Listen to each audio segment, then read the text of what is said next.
Bonjour et bienvenue dans une nouvelle présentation d'une étude de Charles Dancla. Il s'agit cette fois-ci de la 19e étude, qui est en fait plus un exercice qu'une étude et qui mélange la première, la deuxième et la troisième position. Donc par ailleurs, vous devez déjà vous entraîner avec d'autres exercices ou d'autres méthodes qui traitent bien de la troisième et deuxième position. Et là, ce qui est intéressant, c'est qu'on parle plus du passage d'une position à l'autre, et cela porte le nom en violon de démancher. Nous allons apprendre à la main à glisser. Et celui qui va le plus travailler dans cette histoire, c'est le pouce. La difficulté, c'est de faire déplacer la main avec tous les doigts à la fois et qu'il n'y ait pas un doigt, puis après le pouce, parce que ça, c'est faire le crabe et ça n'est pas trop ce que l'on recherche. Et donc, c'est une étude où on ne fait que glisser des doigts. Alors, je vais peut-être me positionner comme ça. Alors, vous devez, pour savoir dans quelle position vous devez jouer, où vous êtes, vous référer aux doigtés qui vous sont indiqués. Ce sont les doigtés qui vous indiquent dans quelle position vous devez vous rendre ou jouer. Par exemple, au début, vous n'avez rien, vous avez sol, la, si en première position. Puis après, vous avez si, il y a écrit 2 sur le deuxième doigt. Sur le do, il y a un deuxième doigt, donc ça veut dire que c'est le deuxième doigt qui va jouer le do. C'est-à-dire qu'on va passer du si au do avec le deuxième doigt. Ensuite, Charles vous fait glisser de la deuxième à la troisième position. Et vous voyez écrit 2 sur le ré. Et cela signifie que c'est la troisième position.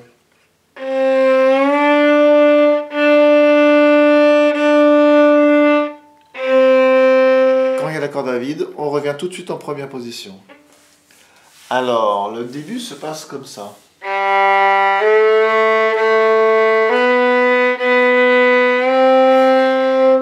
Et là, vous avez qu'un demi-ton. Donc, il ne faut vraiment pas bouger beaucoup. Demi-ton, si do. Mais toute la main se déplace. Et après, vous passez avec le même doigt du do au ré.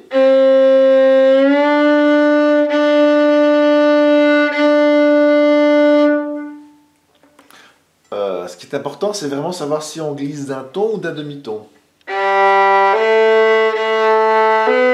Demi-ton, on glisse qu'un tout petit peu. Mais un ton, on glisse beaucoup. Et toujours avec le pouce.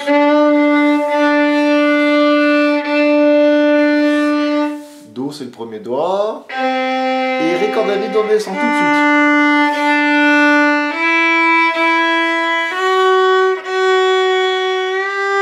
Même chose, fa dièse sol, à demi-ton.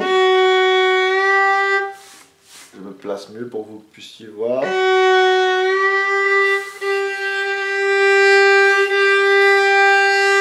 Et après, c'est la première position. Et vous passez de la première à la deuxième avec le deuxième doigt. Et là, entre do et ré, il y a un ton. Et vous revenez en première position entre le do et le si. Il n'y a qu'un demi-ton. Vous glissez qu'un tout petit peu. De nouveau. Là, c'est le premier doigt.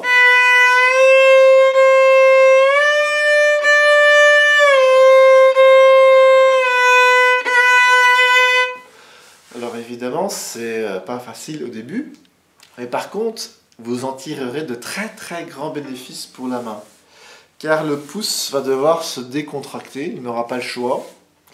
Si s'accroche trop, ça ne marche pas. Et ces glissades de doigts permettent d'assouplir la main gauche très très très fortement. Au début, évidemment, on tâtonne et on doit chercher un peu ses notes. Le plus dur, c'est de bien faire glisser la main entière par le pouce. C'est un petit peu le même principe partout. Je prends la mesure 19 et 20. C'est à la quatrième ligne. C'est les deux dernières mesures de la quatrième ligne. Sol, La. Cette fois-ci, on fait glisser le troisième doigt. Sol, La, un ton. La, Si, un ton. Et là, on reste en troisième position. Si, Do, demi-ton. Et après, ce qui m'intéresse, c'est l'harmonique. Alors, rappelez-vous de l'harmonique. Nous avons déjà vu ça dans la leçon 14. Vous pouvez y retourner si vous ne vous souvenez plus de ce que c'est. C'est une note qui va faire une espèce de sifflement. Un effet de sifflement qu'on produit qu'en effleurant la corde avec le doigt. Il faut aussi que les doigts qui sont derrière, le 3, le 2 et le 1, se soulèvent. Donc, sur la mesure 19, vous êtes ici sur Sol. Vous glissez du La aussi. Si, Do, demi-ton. Et là, Do. Le Ré est en extension, donc le Do c'est le quatrième doigt. Mais le Ré aussi, avec le doigt extendu. Et on ne fait que frôler la corde.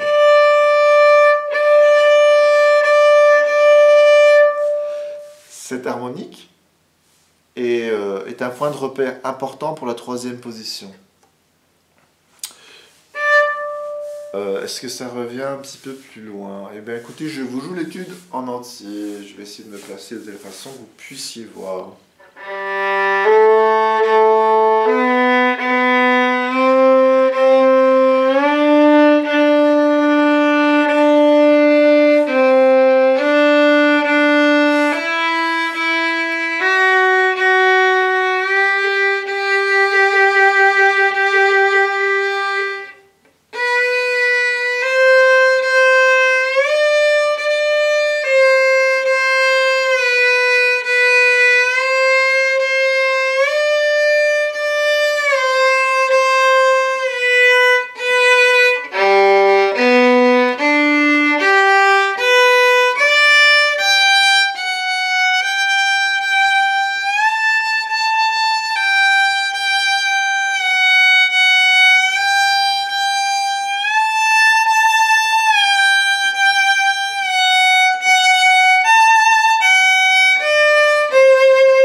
Alors au début de l'étude, on passe de la première position à la deuxième à la troisième. Et vers la fin, vous passez de la première à la troisième. Cette glissade est super importante. C'est dans la mesure 33. Comme un peu plus loin, Si, Ré. Voilà, vous pouvez aussi vous référer à mon autre playlist de vidéos intitulée Position en goguette. Et puis j'ai un autre truc pour vous. Vous pouvez aussi, vous voyez quand vous avez déjà placé votre main,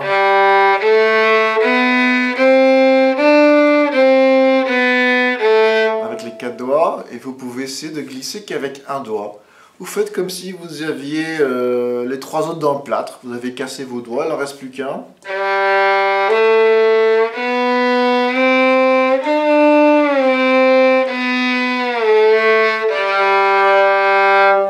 Alors là, je l'ai fait avec des liaisons. C'est mieux avec des liaisons. Vous pouvez le faire aussi en répétant la note. Par exemple, corde de Ré.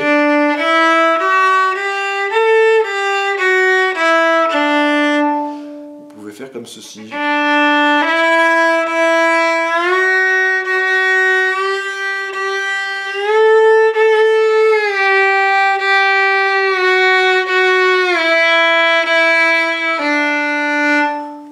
là, il faut bien faire attention à ce que ce soit le pouce qui glisse. Et bien faire attention quand il y a des tons ou des demi-tons.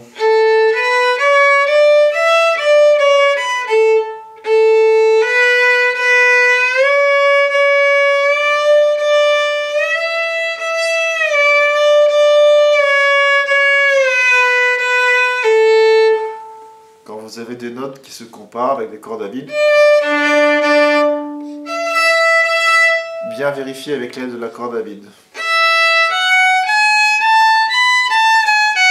Mi, fa dièse, sol dièse, la, si, la, sol dièse, fa dièse.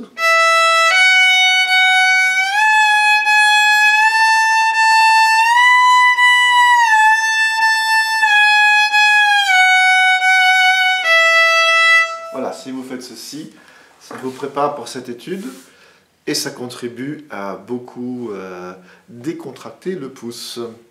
Et voilà, je vous souhaite un bon travail avec cette étude numéro 19.